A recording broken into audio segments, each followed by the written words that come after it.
ഒരു ബ്രാൻഡ് എന്ന് പറഞ്ഞ ഒരു വിശ്വാസം. റെസ്റ്റോറൻറ്റ് സ്റ്റാർട്ട് ചെയ്ത് മൈസൂറാമിനി ഇഡ്ഡലി ക്ലിക്കായി ആൾക്കാർക്ക് നല്ല അഭിപ്രായമാണ്.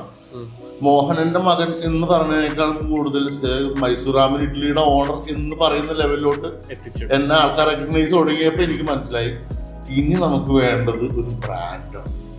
നമ്മൾ എന്താണോ കൊടുക്കണേ ആ സാധനത്തിൽ നിന്ന് യാതൊരു മാറ്റം ഉണ്ടാകും. So how do you maintain that consistency? നമ്മൾ ഒന്ന് പാലിന്റെ തിക്നെസ് ഉണ്ട്.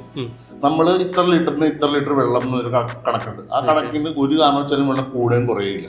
പാക്കറ്റ് പാല് വന്നാലും അതിൽ ഈ പറഞ്ഞ വേരിയേഷൻസ് ഉണ്ടാവും. ഈ പാല് കട്ടി കൂടുതൽ കുറവ് അങ്ങനെ വരുമ്പോൾ മാത്രം നമ്മൾ എക്സ്ട്രാ മിൽക്ക് ആഡ് ചെയ്യാൻ പറ്റും. അല്ലെങ്കിൽ കറക്റ്റാണ്. ചായപ്പൊടിയുടെ അളവ് ആ സ്പൂൺ ഉണ്ട്, അത് കറക്റ്റാണ്.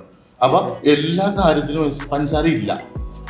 ഷുഗർ നേരത്തെ ഉണ്ടായിരുന്നു. അത് ആൾക്കാർ പഞ്ചസാര കുടിക്കുക ചായ നമുക്ക് എന്ത് ചെയ്യാനും അതിൽ കൂടുതൽ പാലോചിച്ച് അത് വൃത്തിയേടാക്കണം എന്നുള്ളത് ഇക്വേഷൻ കൊടുത്തിട്ടുണ്ട്. ഇപ്പൊ നമ്മൾ 250 ml അടിക്കുന്ന ജ്യൂസിന് 300 ml അടിക്കുന്ന ജ്യൂസിന് ഇടുന്ന സാധനം അല്ലെങ്കിൽ ഷേക്കിലിടുന്ന ഇത്ര ഐസ്ക്രീം, ഇത്ര ക്രീം, ഇത്ര ഷുഗർ, അത് നമ്മൾ അടിച്ച് 400 ml ആയി കഴിഞ്ഞാൽ എന്തായിരിക്കും അവസ്ഥ?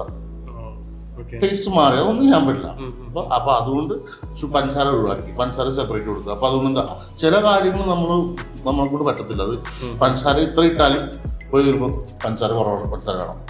അപ്പൊ ഇതൊക്കെ ബിസിനസ്സിൽ ബാധിക്കുന്ന കാര്യങ്ങളാണ്. ഫുഡ് സർവ് ചെയ്ത് കഴിഞ്ഞാൽ പിന്നെ തിരിച്ചു വരരുത്.